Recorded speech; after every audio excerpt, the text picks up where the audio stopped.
fa zay le nangataka ny fifidianana fa avadiky ny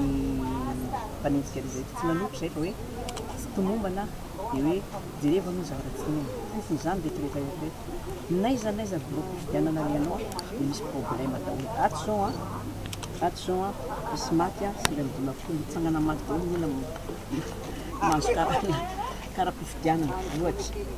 dia roapolo isan-jato tsy anaty lisitra bureau de vote numéro 7 ato aty Mandrofiva ato fotsiny zany midouble moa dia efa telo mitovy diso adresse efa valo izany zany eritreretinareo fa isaky ny fokotany misy an'izany ny totaly raha Madagasikara ny amany zay efa be dia be mihitsy no fa rehefa mitelefony aty aminay efa taran'ohatra toko satria zay raha miady eo an'ity zavatra ity sakafo misy mpifidianana dia hoe arrangé hoe aitsio dia lazaina fa zay mpanonga-panjakana misy raha miteny hoe saika toraka grenade hoy zay ale azafady mampilealy izy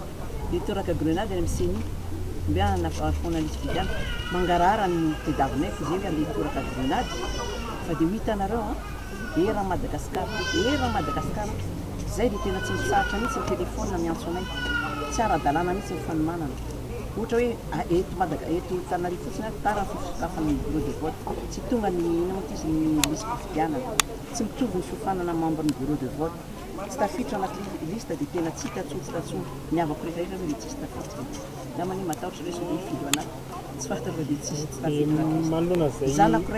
zanako naterako ara manana double carte avy any tosy etsetra ahoana izy manoloana zay tsikery zay nareo nefa isany nandatsabato oetika nareo hoe zay vokatra sa manao zay dia démocratie zay ekeny vahoaka dia ekeny fa kosa rehefa tena diso tafahoatra tsy anaiky setra amin'ny farany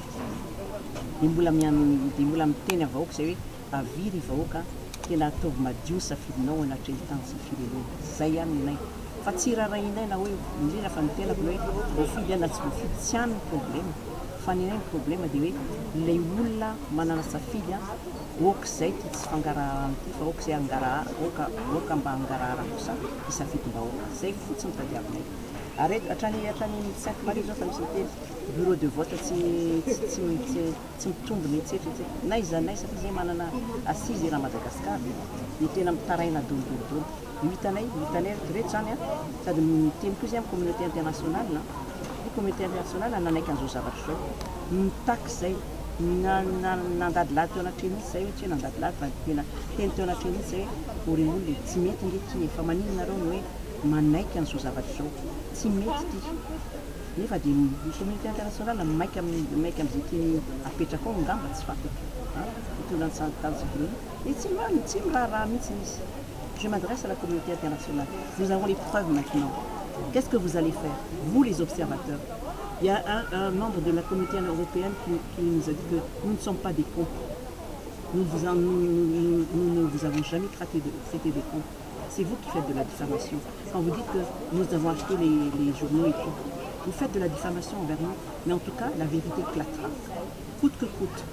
Ce n'est pas vous qui allez diriger ce pays, c'est les Malgaches, ce sont les Malgaches. Les Malgaches dirigeront ce pays, pas les observateurs, pas les observateurs, mais pas la communauté internationale. Voilà ce que je vous dis. Nous avons toutes les preuves en main maintenant et nous allons travailler là-dessus. S'il le faut, nous ne savons pas ce que le peuple veut savoir, mais nous allons tout mettre au clair et nous allons mettre toute la transparence qu'il faut pour ces résultats.